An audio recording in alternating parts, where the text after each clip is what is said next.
my name is Anjali Verma and welcome to my YouTube channel. So in today's video, we are going to discuss about how can you score 100 or 95 plus in chemistry. So starting में मैं आपको बताऊंगी कि क्या सबसे ज़्यादा important है, किस तरह से आपको क्वेश्चंस एंड और प्रैक्टिस करने हैं, एंड देन आप वीकली या फिर डेली किस तरह से केमिस्ट्री पढ़ सकते हो, वो सब हम इसी वीडियो में कवर करेंगे. Now before moving on to the video, I would like to tell you regarding an app जिससे आप अपने सारे डाउट्स प्रॉपरली सॉल्व कर सकते हैं. Are you still struggling with your homework? Don't worry, because SnapSolve will help. All you have to do is click a picture of that doubt, then you have to crop it and you'll get instant solution for that particular question. You also get free online tutors with personalized tutoring. Also, you can improve yourself through the daily quizzes which are available. You can learn through the concept videos. Also, you can invite your friends and you both can study together. So the link is in the description box or in the comment area. You can go and download the SnapSolve app now. Now whenever I recommend any app to you, तो मुझे कई comments आते हैं कि ये particular app iOS devices में available नहीं है. सो ये ऐप iOS डिवाइसेस में भी अवेलेबल है. सो you can go and download it. The link is in the description box. So look, सबसे पहले अगर आप जस्ट अभी क्लास 12th में गए हो तो आपको पता होगा कि 3 तरह की ब्रांचेज हैं. एक तरह से हम कह सकते हैं physical, organic and inorganic. And in तीनों में से जो मोस्ट इंपॉर्टेंट है वो है आपकी ऑर्गेनिक केमिस्ट्री.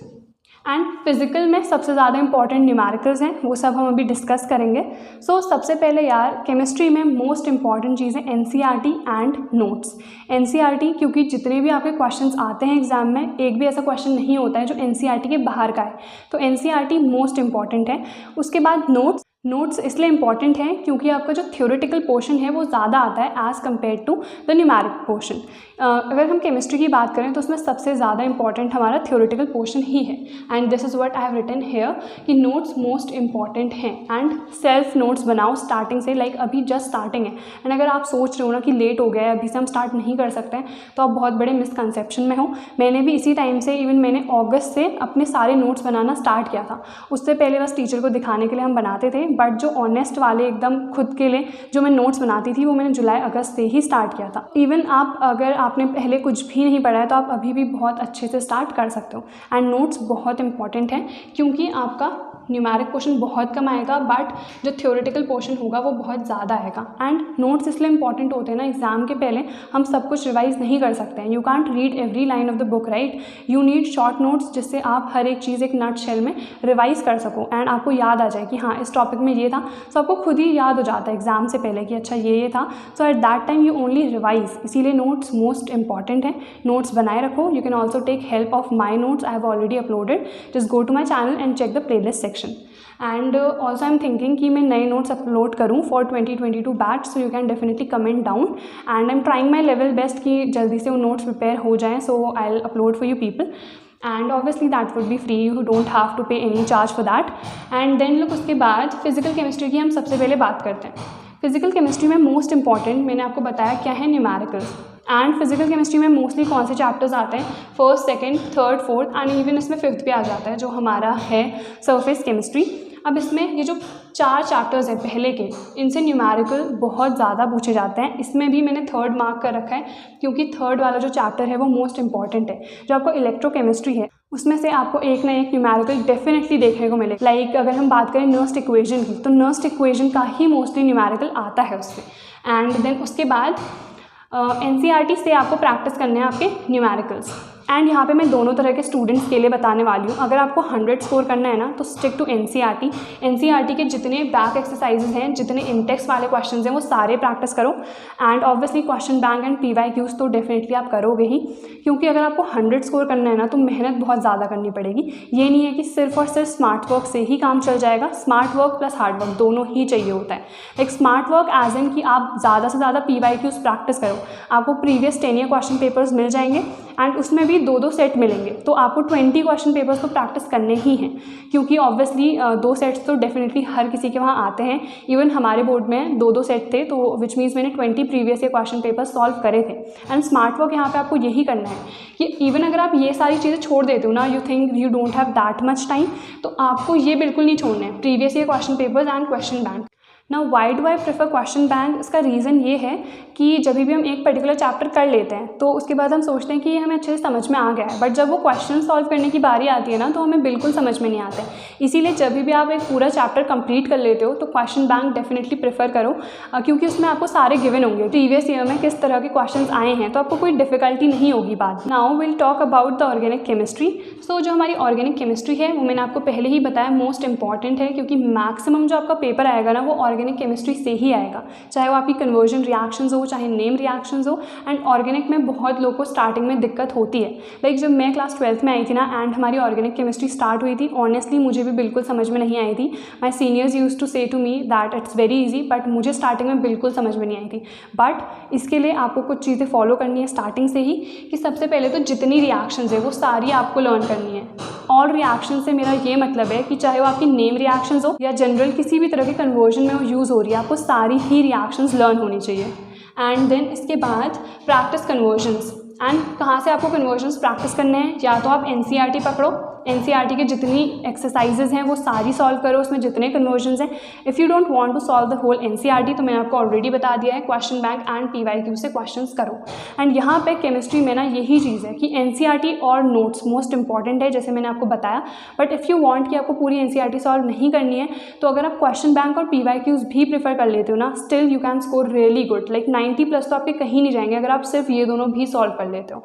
एंड देन उसके बाद रिटन प्रैक्टिस। कई लोग को ये प्रॉब्लम होती है कि यार ऑर्गेनिक में हमें बिल्कुल समझ में नहीं आती है, रिएक्शंस लर्न नहीं होती हैं। ऑनेस्टली प्रैक्टिस मोस्ट इंपॉर्टेंट है। आप किसी भी चीज़ में देख लो, यहाँ पे अगर आप न्यूमेरिकल्स भी पूछोगे ना कि न्यूमेरिकल्स हम केमिस्ट्री में कैसे करें, उसमें भी आपको प्रैक्टिस रिक्वायर्ड है।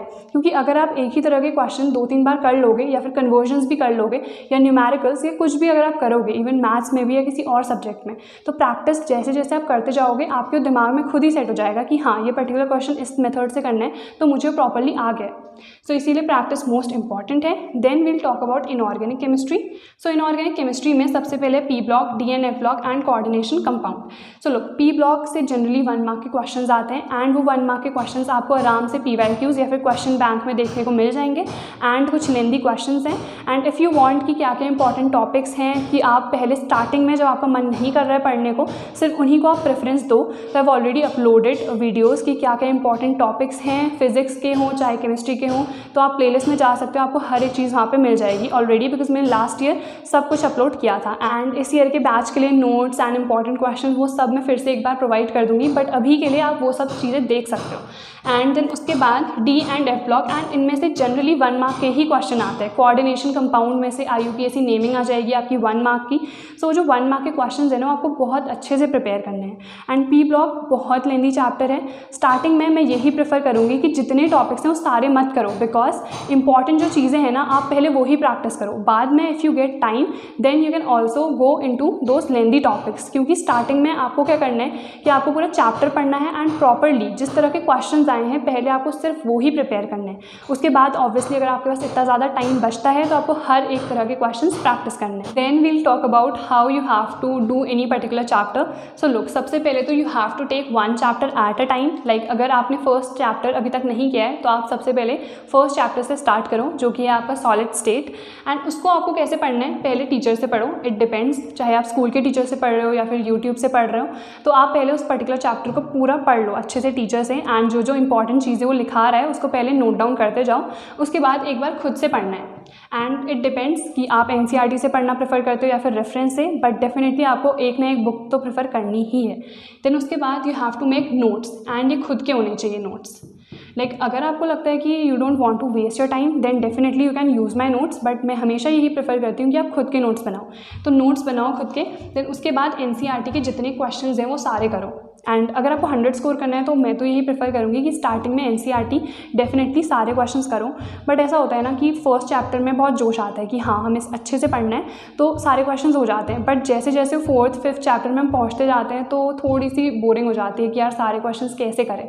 ऑनेस्टली मैंने फर्स्ट बुक के जितने एनसीईआरटी के क्वेश्चंस थे वो सारे किए थे, बट सेकेंड बुक तक जब मैं पहुँची थी तो आई वाज लाइक यार इतने सारे नहीं हो पाएंगे। इसीलिए उस केस में मैंने क्वेश्चन बैंक एंड हमारे पीवाईक्यूज एंड ऑल वो सब किए थे, बट मैंने एनसीईआरटी इतनी ज़्यादा फॉलो नहीं की उसके बाद सेकंड पार्ट के लिए, बट मैं यही सजेस्ट करूँगी क्योंकि CBSE का जो पेपर होता है ना, that's unpredictable I can say, because उसमें किसी भी तरह के आपके क्वेश्चंस आ सकते हैं। ज़रूरी नहीं है कि जितने प्रीवियस ईयर में आए हैं वो ही आए। लाइक UK बोर्ड में ऐसा है कि प्रीवियस ईयर और क्वेश्चन बैंक या फिर मास्टरमाइंड अगर आप कर लोगे तो आप बहुत अच्छा स्कोर कर सकते हो, बट CBSE में ऐसा नहीं होता है, because I have been in a CBSE school as well.